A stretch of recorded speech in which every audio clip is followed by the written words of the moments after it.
Narsist anne ve aile dinamikleri üzerine konuşma yapacağım. Narsist bir baba genellikle korku ve otorite ile yönetirken narsist bir anne genellikle suçluluk duygusu ve manipülasyon ile yönetiyor. Bu fark çocukta açılan yaraların niteliğini değiştiriyor. Narsist annenin sevgisi yutan ve boğan bir sevgi türüdür.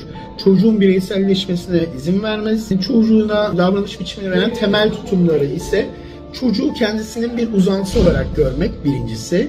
İkincisi profesyonel mağduriyet, duygusal şantaj. Üçüncüsü rekabet ve kıskançlık, özellikle kız çocuklarına. Dördüncüsü bağımlı kılma. Mahremiyetin ihlali beşincisi, yani sınır tanımazlık. Duygusal eş oğulları için duygusal ensest terimini de kullanıyorlar. Yedincisi ise gaz lambası tekniği ya da gaslighting. Videolarımı takip etmenizi isterim Instagram'dan ve aynı zamanda Taran1944 YouTube adresimi de buradan takip edebilirsiniz.